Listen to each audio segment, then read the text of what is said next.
What's up, everyone? This is Sido here presenting coaching for GTO Wizard. It will be about small blind heads-up preflop tactics, and we will cover short and deep stacks. So we'll see how our strategy change in different stack depths. In this coaching, we'll cover first, we'll start by looking at the GTO principles. So we'll see how GTO overall look at the spot heads up and how he's constructing the ranges and how he sees it in like how we should see it in GTO perspective. And then I will explain you how EV looks like in your results. So because sometimes you are looking at the results on the GTO and you might misinterpret those. And this is why this part will be very, very important.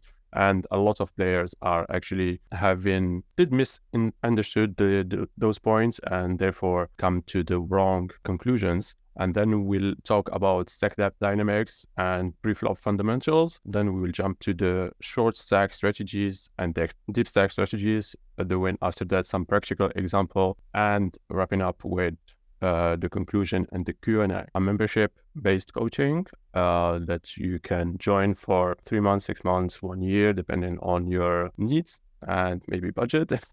Also, we are offering video packs, preflop ranges, HUDs, and other things. You can check out our website and our channel Discord as well. We would be happy to help, and let's jump in. So let's start with the GTO principles. So GTO principles and GTO overall is a strategy that is designed to be exploited when played correctly. And I did put correctly here into brackets because it's something that can mislead you to wrong play or wrong strategies, because correctly means you are playing a correct strategy and a perfect strategy going from the preflop to the river. So you need to play each street in a perfect way against a player that is playing also perfect ranges to come up to the results and to the EV GTO is presenting. So, and this is based on the concepts having balanced ranges, mixed strategies, and an exploitable play. So let's have a look and see an example here. Open this one, for example. Here we have an example of heads up, small blind, 80 big blind effective. So here we are looking at the GTO strategy, and you can see that I picked this spot because it's easy to look at and easy to understand in terms of how the GTO is constructing the range. Because when you open up 20 big blinds effective, 25 or whatever, you have different plays. So here at 8, we don't have raises, and therefore we are going for just 3 action in theory that included the fold, but for us it's just all in or a limp. And here you can see that this top range here, for example, it's the range that is going for a limp call, or against all in and against non all in, or sometimes limp shove. So this is the range we are putting in the top range as a limp, as we call it, limp trap. And here on the bottom left and the bottom range is the weak range. So the weak range that we are going for mostly a limp fold, and we are putting this range to compensate and to balance the top range, because we want our player to still isolate us, because he needs to expect fold equity. Because if he doesn't expect fold equity, he will not start isolating the bottom range. That's actually our top range will gain EV from. So he will just play his strong range straightforward, and therefore our EV from the top range here will drop in terms of EV. So that's why having it's very important to still have a bottom range. It's still important to have a limp folding range to keep our opponent isolating, to keep our opponent being loose, and use his ISO strategy to make our top range gaining EV.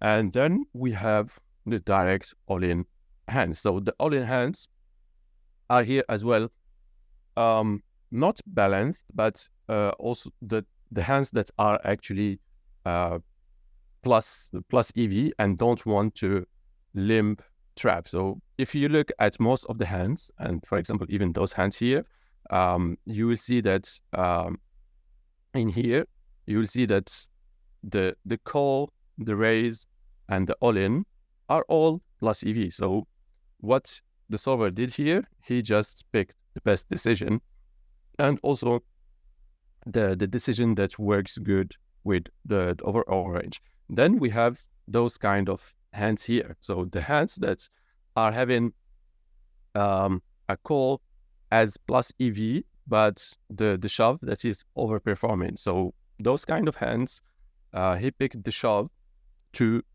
over the limb to maximize our win rate, and also to not be very far and very loose with his limping race, so that opponent in front of us doesn't start to exploit us. So the GTO here overall, he decided to play around 77% VPIP, and this is very, very important that you need to understand here, against which range and which kind of ISO frequency is playing against. Because here, 77% frequency with a 35% limping range, it's played against an ISO frequency of 52%, 51%, let's say 51%. So he still decided to limp this part here, and with those two parts that we talked about, the bottom range that are going to limp, knowing that our opponent is isolating 51% of the time. So this is just as an overview, and to give you an idea, we'll get in depth about this in the short stack strategy, and we'll explain it a little bit further. So for now, let's get back and talk about the actual EV in results, because when you are looking at the EV and the example we just gave, for example, the 7-5 suited, we saw that the call is making us 0.14, the raise is making us 0.11, and then the all-in is making us 0.18, right? So when we are looking at the solver solution, he picked this as an all-in because it has a better EV, and also, as we said, to not let our range be in face up or having a lot of limb fold, right? But here we are looking at the fold as 0, right? And the fold is really stands for 0, and this is the question that most of the players doesn't ask themselves, because they just see the EV given from the solver as plus EV. It is plus EV, but in reality, you are still losing money, because if we talk about real chips and real, maybe not real EV because it doesn't sound correct, but let's say it's real chips, what you are making in terms of chips, and say, for example, that the big blind is 20. So when you are folding from the small blind, you are making, you are losing half big blind. So you are losing -10, right?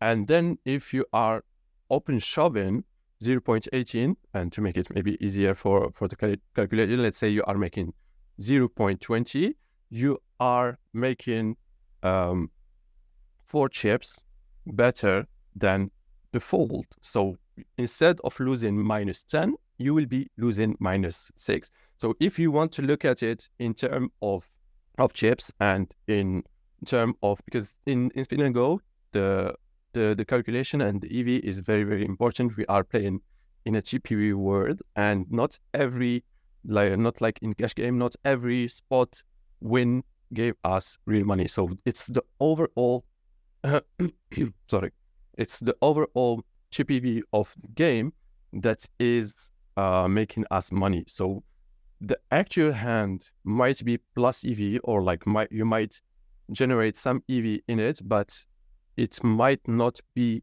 the best EV for your overall win rate or your overall GPV from that game, because it might end the game, and therefore the future game isn't existing, and maybe in the next hand or the hand after, you will generate way more than what you expected for, or like what you got from this hand. And to get back to our subjects and the actual EV in your result is when you are open shoving with 7-5 suited, I mean, in a GTO world, and let's pretend and expect that 0.18 is our EV, you are actually losing 0.32. So instead of folding, you will lose 0.5, you will be losing 0.32.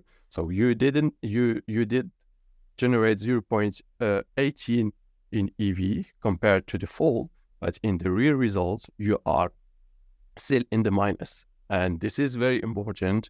And this is where knowing your opponent, knowing your future EV, your edge, and all those kind of details becomes very important to decide if the risk is really worth it. And again, those are overall pictures. We'll explain it further in depth. And for now, I will show you the stack depth dynamics and how our EV change in independence of the stack depth. Here you have a graph that's on the left. You have the stack depth. So starting from 0, going to 25. On the bottom, you have the EV. So the EV that is making the small blind is making versus the big blind overall heads up. So when we are looking at 25, we can see that you can see those here. If you go to, for example, click on small blind, you go to ranges, you can see the EV of the small blind. So for example, here in this spot, the EV is 0.52 against the big blind overall, and this is where you can see the overall EV of the hand. And to get the big blind EV is just the complete opposite. So if we are making 0.2, which is 2 big blinds per 100, the big blind will be making -2 big blind per 100. So here you can see the EV by stack depth. So at 25, we are generating, I think it was 0.57 or 58, something around this. And it's going down to the stack depth around 13, 12. And this is where it's getting close to the same. And it's in term of 0.51 or something like this. So in this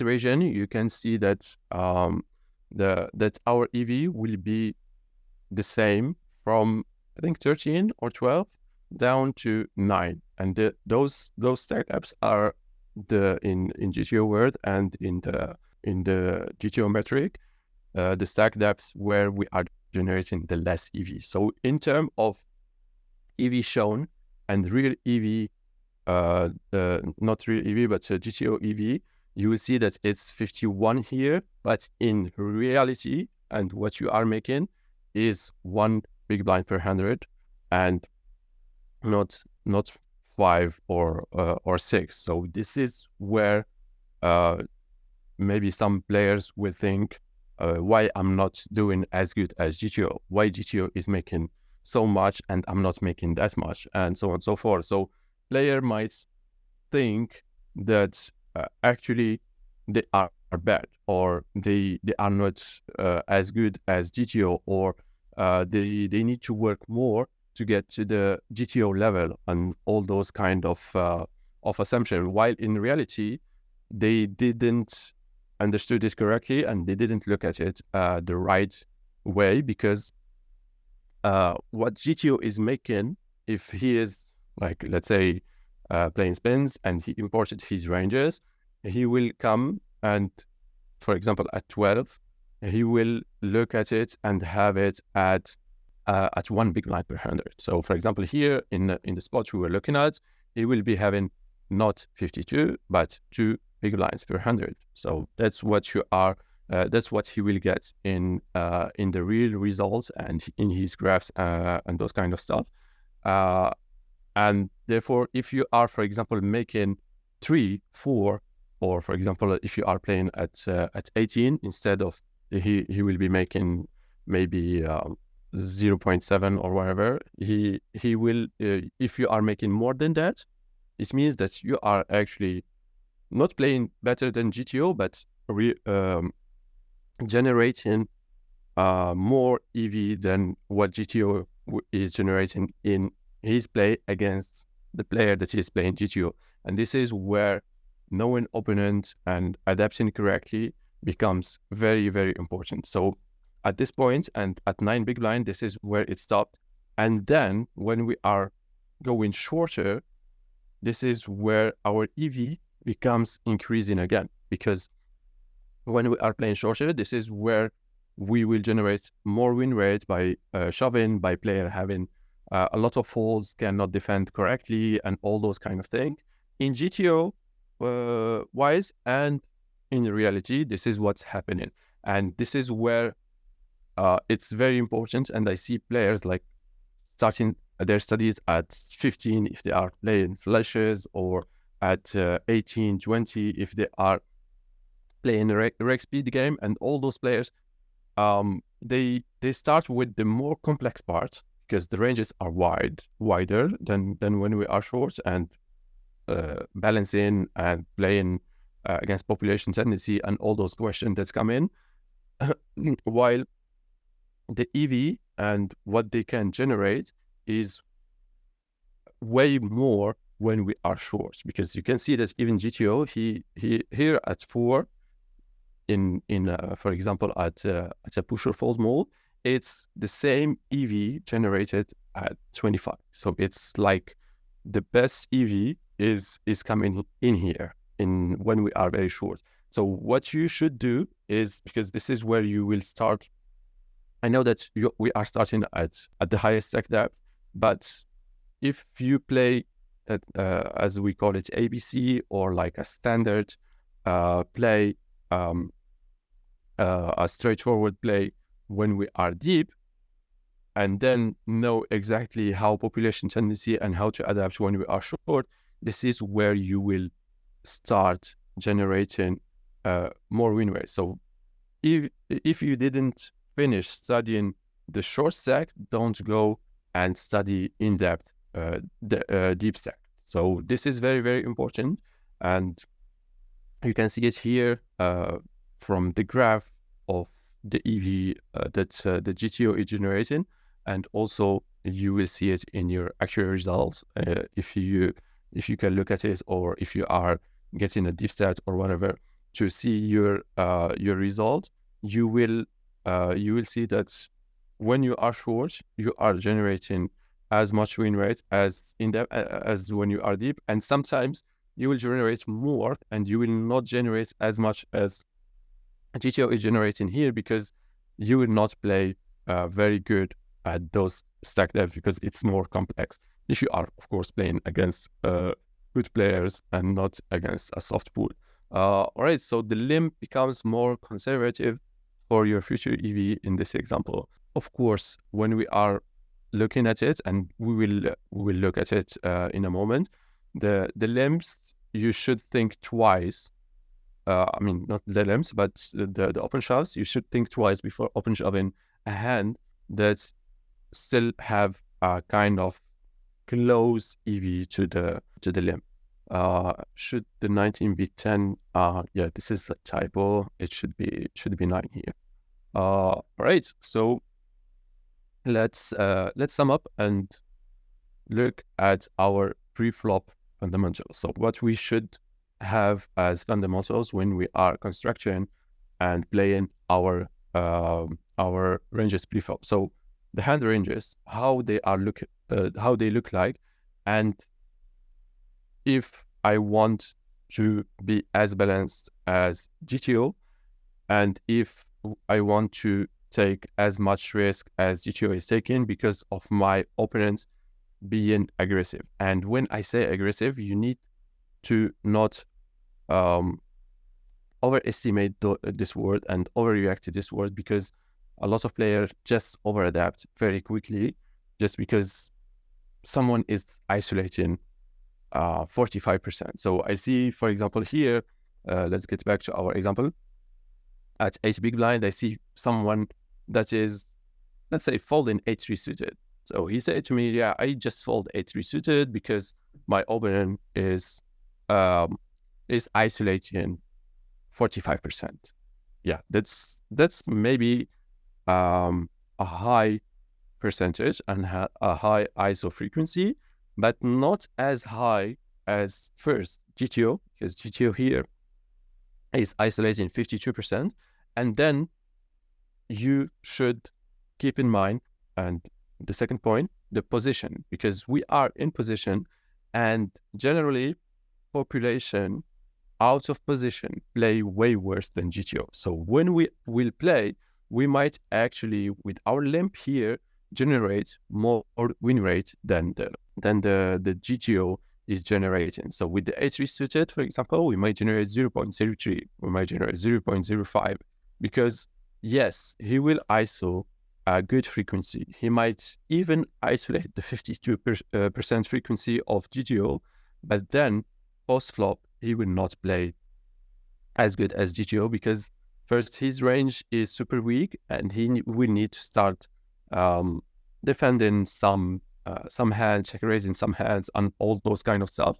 And this is not happening. This is not what people do in reality, and therefore they end up overfolding. And you will see it. We do a lot of population analysis, population tendencies, and what we saw is that the shorter you get, the more people start overfolding against limp C bets compared to the GTO. So when we are in the region of 10, 8, and even 7, sometimes 5, if you are playing still a limping strategy at 6 or at 5 big blind, we see that population are hugely overfolding at those regions. So GTO is the fold frequency of GTO is increasing as well, but not as much as what the regulars are doing. So the regulars are overfolding, and therefore our EV is increasing right the action after. So right on the flop. Not talking about what he should be bluffing on the turn, check shoving on the flop, on the turn, donking on the turn, bluff catching on the river, and all those kind of stuff. So just right the streets after, they are already overfolding and giving you more win rate. So this is hand ranges, positional awareness, and plan for future streets. So the plan, what we are going to do, and also what we are going to generate, is all those 3 points combined, and what we should consider in constructing our pre-flop range. Then we have the future game. This is a metric that is kind of hard to know and to realize, and it's coming with the experience. But this is definitely something you should consider, especially when you are playing against weak players and against recreational. So if you are playing against recreational and you are expecting a lot of future game, and by future game, I'm not talking about the next street or later on during the hand, but the next hand, the 2 hands after, 3 hands after. So this is the future game. How much EV you are expecting? Because if you are expecting, I'm saying random numbers, 15 chips, for example, from the hands that are coming after, then taking an open shove, for example, with the 7-5 here, that is generating you minus EV. I mean, not minus EV, but you are going with a shove that is overall your EV is minus.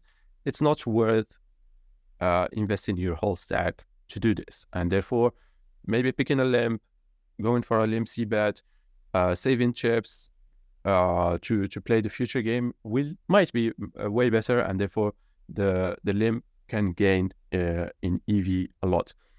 Does population generally overfold to short stack open shove as well? That's a good question And this is where knowing the player in front of you, how he's playing. But if you are playing against recreational, yes, they do overfold, but you need to keep in mind the point we just mentioned is the future game, because even if they do overfold, you will still, with those kind of hands, you might not get to the point of 0.3, 0.4, and to the EV you might expect from the future game. Sometimes some players might overestimate this future game and not take the spots, but generally invest in your whole stack. Bust possibility is something you should avoid against recreational with marginal hands. And when the EV is close, better to pick the ones that is with the less risk reward ratio. If you are playing against drags, and this is where it gets similar in the region of all-in here, this is where the EV might be the same, because the regulars, this is something everyone should know, how to call correctly against all-in, how to open shove correctly. So most of the players, they know the Nash ranges, the GTO ranges, and therefore they will not go far from this. So if you are playing against a regular, this number here might be the same, but this number here, this is where it can change. So this is especially when we are in position and the spot we are analyzing today, small blind, this is big blind heads up. This is where the EV will generally increase for the reason we just mentioned, that we are playing in position against population that might be with a high ISO frequency, but not as high as GTO, and also will not play perfectly out of position, and therefore will generate more win rate with our limbs. So now we jump in and do the short stack strategies. I mean, while talking, I already mentioned a lot of those, because we picked a short stack in the example. This seems especially true in MTT. A lot of unstudied players who don't know how wide to call off. All right, yeah. I mean, I would not answer to this. I cannot say much about MTTs, but yeah, might be true. Interesting. By default, I was thinking that going for the shove against drag was the better choice and limping only against recreational. No, this is definitely not true, because you by open shoving correctly, this will generate you a plus EV move. And as we just talked about here, in the real EV and the actual EV, you are being in the blinds is a little bit tricky, because the invested blinds are mandatory and the solver doesn't take those in consideration. Same for Nash, or the if you are doing the calculation in any other solver. So this is, you will see the EV as in here, so as being positive, but you are not generating a plus EV. So the EV is generated when you are outplaying your opponent, and by playing just a push or fold strategy, or playing only all-ins against regular, you will actually lose EV. I mean, generate EV, but overall end up with a losing EV. So short stack strategy, and here we are going to use our feature here to compare EV. Very, very useful and helpful strategy that I recommend when you are doing those kind of exercises. So here, what we are going to do is compare the EV of call and all-in.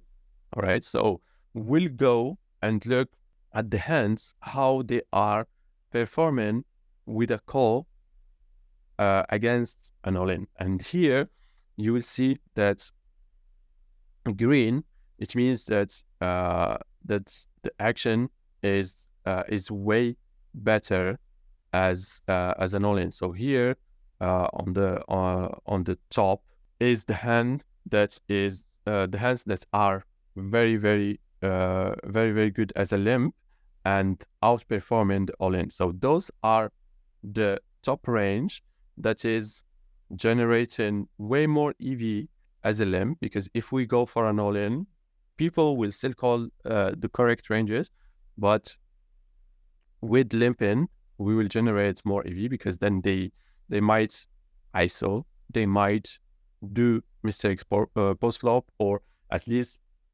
they will hit hands that we are dominating, and we will generate more EV out from. And then we have the bottom range that is generating more EV as a limp, because it's a range that is minus EV as an open shove, and therefore just limping or folding is better than open shoving. And then we have the red hands. So the hands here, for example, so those hands are way better as an open shove. So when you are comparing the EV, when you pick the first action and it's shown in green, it favors the first action, and when it shows red, it favors the second action. So here, when it shows those hands in red, we are going for the favor of they are going for to favor the all-in instead of limping. And same for those hands here and for the low pocket pairs.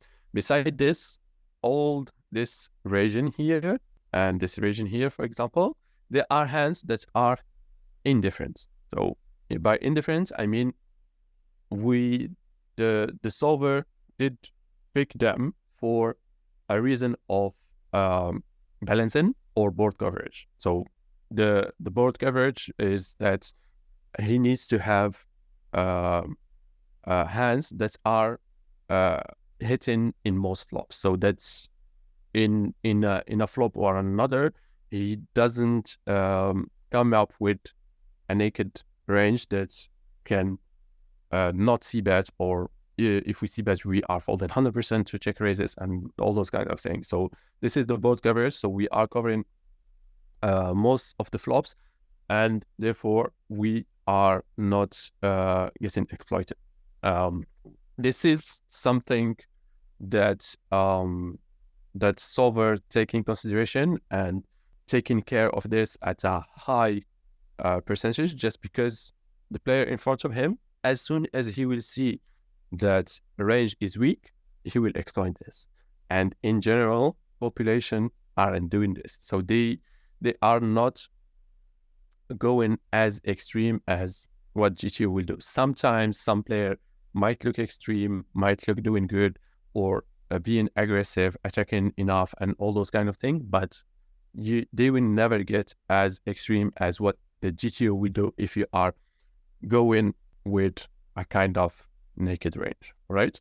So what we are going to do now is looking at a Nolog. So what we will do here is we'll put all the marginal ones into limp. I mean, not all, but the hands here that, for example, like Queen 6 is a hand that is close in terms of limp and all-in, but it's a hand that post-flop might not be good as equity realization and playing very good post-flop as what a 7-4 suited will do, or 9-6 suited will do, and those kind of hands. So those kind of hands, they might perform way better, because first, when we hit, we will hit big and realize our equity.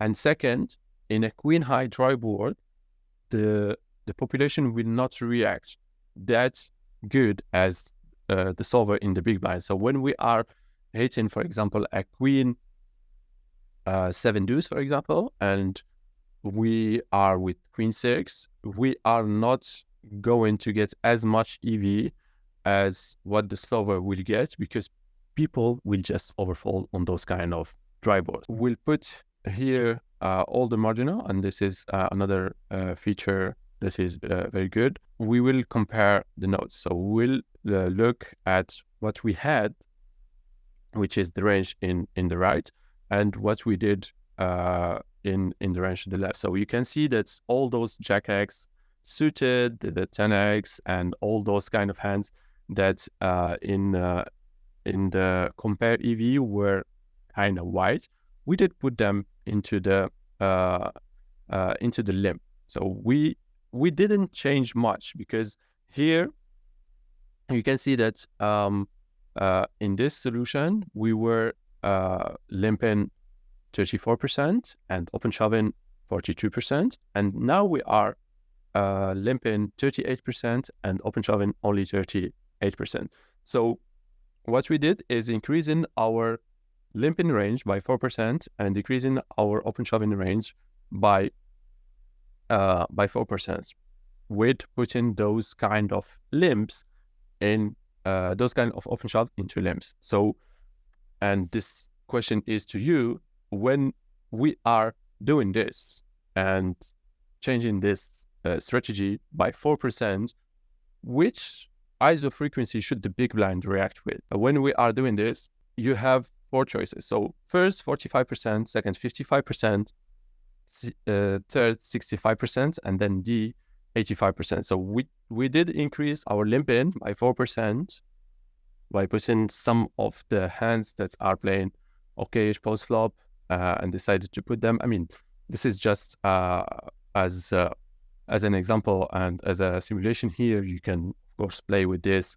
and see how it changed, but how you think people will start, and not people, but how you think GTO should react to our new strategy. Let's have a look here, and with our strategy here and our limping range being a bit wider by 4%, the right answer is 65%. And this shows us that it's very dangerous GTO-wise and in the eyes of the solver to go with such a strategy, because the solver, from an ISO frequency of 50%, he increased his ISO frequency by 15% just because we add 4% of the limbs. So we didn't open shove, we did add 4% of the limb, and the ISO frequency goes up to 65% the time. So imagine what will happen if we are going with the limbs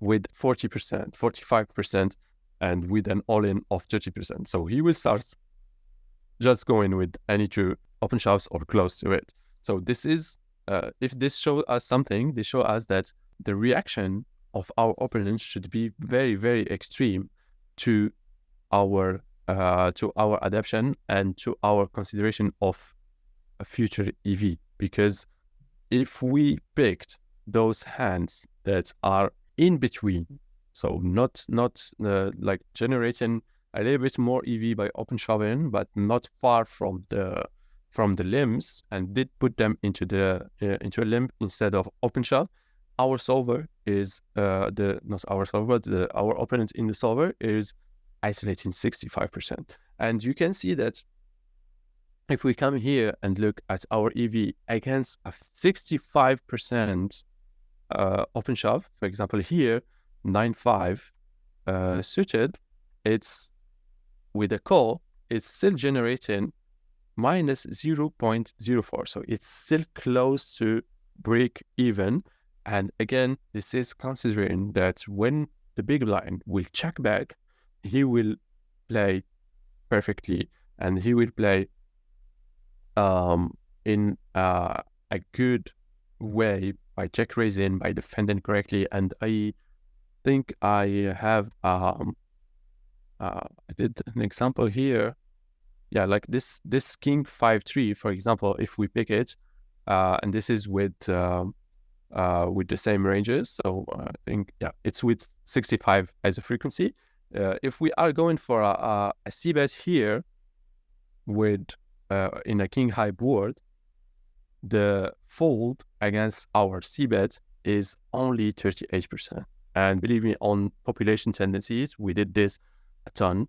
They are folding 50%, 60%. So our EV here, that is 0.04, for example, if we consider the next street, it will easily become 0.05, 0.02, or wherever. So it's will become easily plus EV, even though the opponent will ISO us 65% of the time. So not talking if they are isolating only 50%, and saying only because if someone is seeing 50%, 55%, he will already start overfolding against this kind of opponent. Here we have the response. So ISO frequency is at 65%. And now I want to talk about the risk-reward ratio. So when we want to choose between two actions, so let's in our example here, limp and open shove, always ask yourself those questions. So first question, how good is my opponent? So is my opponent regular, recreational? Right, so he's a regular, he's playing good ranges. Is he, with his frequency, is he as close as GTO? Is he defending very good against my c-bet? Is he bluffing enough? And all those kind of questions to estimate if you should risk with your whole stack or not. Because the second question is the difference in EV. So when we are going for a limb, we are investing half big blind. So that's fine. We are going for a limb, we are c-betting, we might hit, we might second barrel, we might do different things, but our stack is still in there to invest in other actions or other hands and generate more EV. So when we are open shoving, we are using our whole stack, and the bust possibility is higher, and therefore the difference in EV is really worth it or not. So when we are in those kind of situation, we should not think only on about the EV shown in the solver, but actually on the chips that we are having. And the third question is if we can recover the difference in EV in the future game. So if the answer is yes, we should definitely pick the lowest risk-reward ratio action, and like in our example, the limb instead of open shove, because the difference isn't really worth it, and my opponent will not adapt as much as Jisoo. If I'm playing high stacks, if I know my opponent, creating dynamics, this is another story. But I believe on the 25s and below, from the studies I made and the students I had, no one is adapting as much as he should, and most of the people, they are overreacting. So the next point here is be adaptive, don't overreact. And this is something that came up even when I was playing, for example, a reg speed, and I went to the Nitro first time.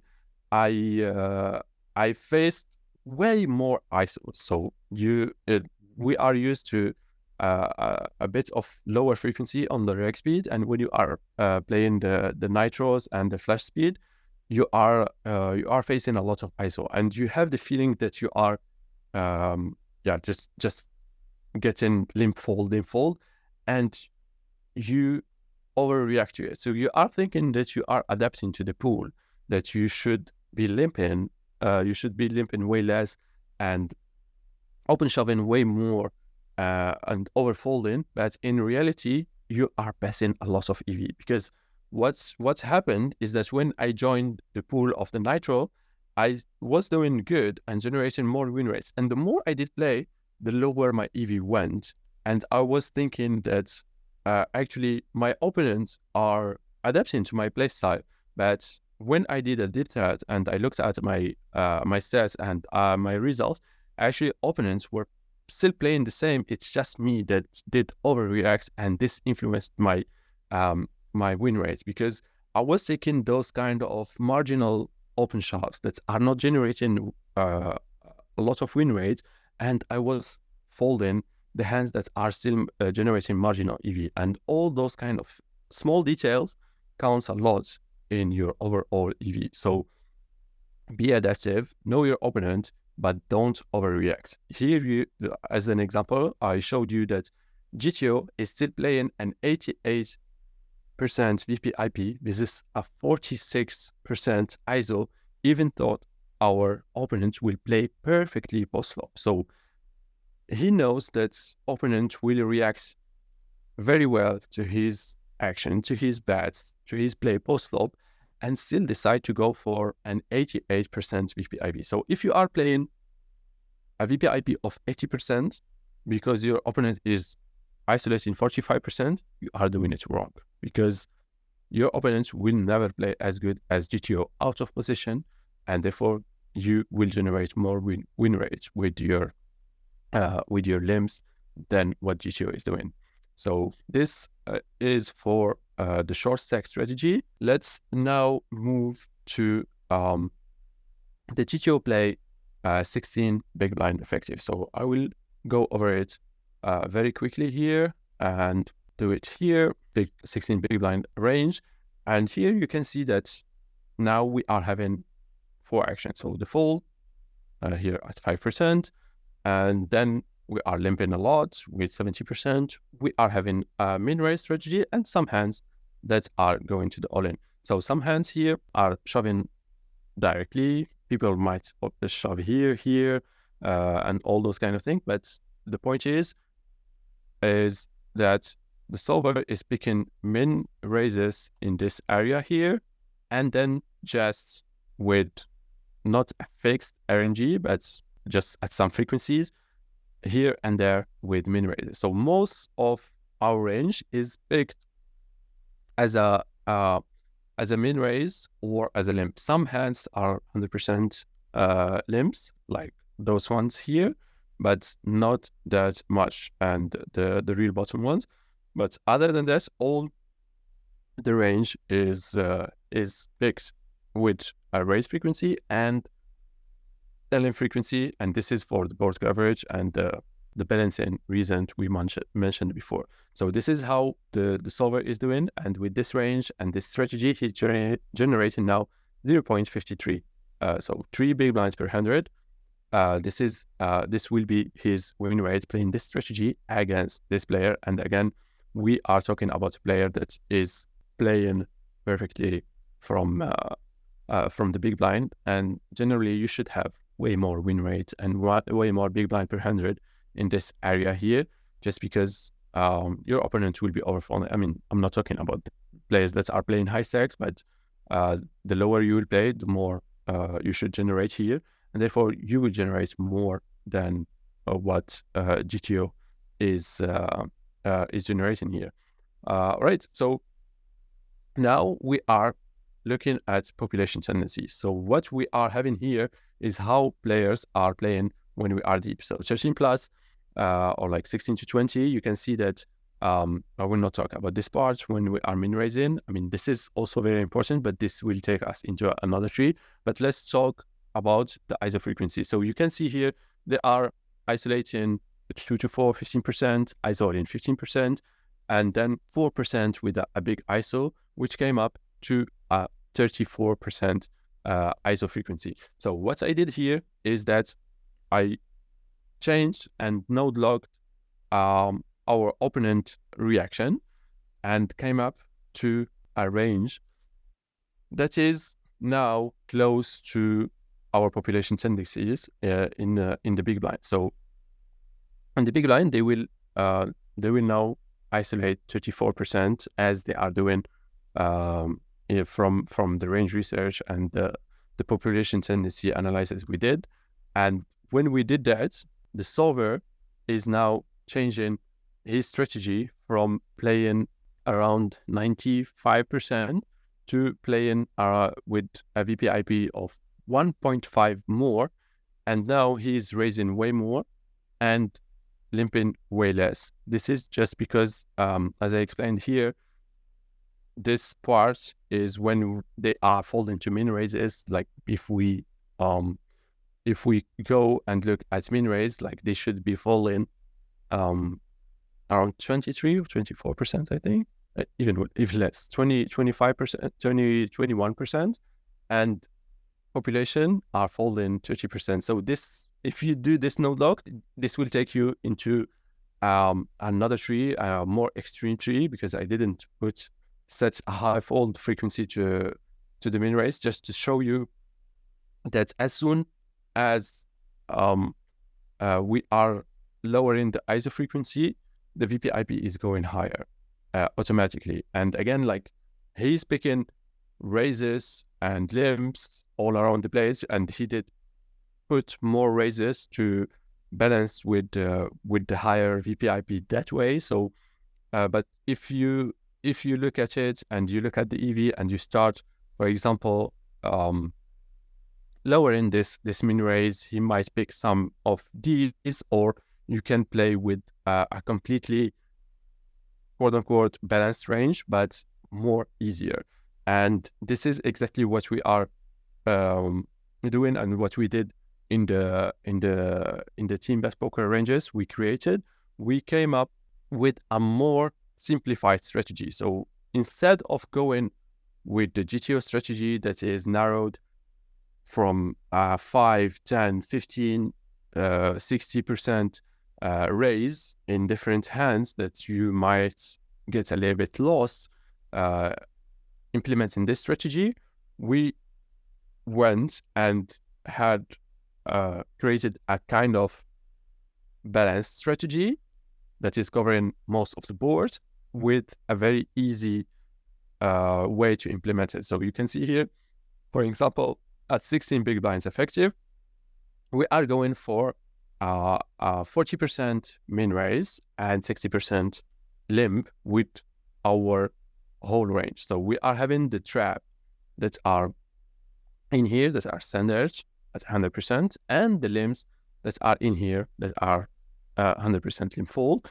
And then the other part of the range is going, we are going for 40% range and 60% limb. And this is the way you should do it, and the way you should simplify your strategy compared to the GTO strategy. So you should look at the strategy, you should take the baseline, should think, you should have the thinking process out of it, and then just simplify it to put a strategy that will be way easier for you to implement in game. And this is very, very important while you are playing, because this is like you might think, yeah, I need to go close to GTO, I need to play close to GTO and all those kind of things, but it's not really worth it. So when you want to play, when you want to generate more win rate, you want to play a lot of table, and to do this, you need to play more a simplified strategy, and still a strategy that will not get abused and exploited by your opponent. And by doing this, and as an example, this range here, you will still play fine, you will still cover most of the boards and play a balanced strategy. We have a practical application here and an example that you can use. I gave you the frequencies of our opponent. So let's say 7 to 9. He is calling all in 48%, isolating small with 15%, isolating all in 26%, and then with an ISO total of 42%. So at 8 big blind effective, how deep you will play with your VPIP. So how deep you will play with your limb and shove range, as we saw in the example before, with this with those kind of population tendencies. Exactly, like 90% is the percentage that GTO pick. So I did the adaptation of our opponent, giving him the tendencies we just saw, and the ISO with the ISO total of 42%, and the solver decided to go, instead of playing 77% VPIP, he's now playing around 89%, which I rounded to 90%. And again, this can easily be more profitable to limp a lot, to play a lot of hands, go way looser with your limbs. And here again, like he's picking this part as an open shove directly. Think twice, because the difference in EV might not really worth it. Let's look at our takeaways from this presentation and this coaching. So GTO is unexploitable only when executed perfectly. So perfectly, again, not only reacting to the pre-flop strategy correctly, but playing post-flop very well and reacting very well to our strategy, to our aggression, and not being very passive. So alternate strategy based on whether we are playing with a short or a deep stack. So we saw that, for example, short, we can take easily some open shoves, put them into the limb, considering that our opponent will give us more EV and also the future EV. And then also when we are deep, we can simplify our strategy by putting a way easier strategy and way easier ranges to implement in-game. This will give us an easy play post-flop and implement it and use it even while mass stabling. So knowing when to deviate from GTO based on your opponent's behavior and tendency is crucial. So we saw that most of our opponents and the average of our opponents are still far from GTO. This is only when looking at the preflop. So the preflop, they might look aggressive, but in reality, they're still passive than GTO, and therefore we should deviate from GTO ourselves. And even GTO, when we give him population tendency, he is reacting and playing it way different and playing it with completely another way. And then profitability of open jam shorts depends a lot on the blind level. So this is when we saw that, for example, it's making us 0.3, 0.2. When we are at blind level of 2, this is not 2, but 20. This will give us 4 chips. 4 chips, we are at 20, are recovered way faster in the future game. While if we are at 80, if we are at 60, those 0.2, 0.3 are worth way more and recovered way less in the future EV. So this means that when we are at the first blind level, we should take the risk way lower, and when we are at the higher blind level, we can still take the EV because this will earn us way more and save us a lot of EV when we are early in the game, because the future EV is now way more. And last but not least, use a simplified strategy for deep stack to manage post-flop easily, because this will gain you a lot of time, a lot of energy, and also a lot of EV by doing this. In the meantime, I want to present you 3 of our products that are focusing managing the pre-flop part, also having the how to continue on post-flop. So starting, of course, with the premium ranges we talked about, and our beginner to winner series, and also the flashback. So all those products, you can find them in our shop, Deep Mass Poker, and this will help you to improve your play pre-flop and also how to continue post-flop. That was it for today. Hope you liked it, everyone. If you have any question, feel free to share in the Discord. We'll be happy to help you. And from my side, I wish you good luck and see you next time. Bye-bye.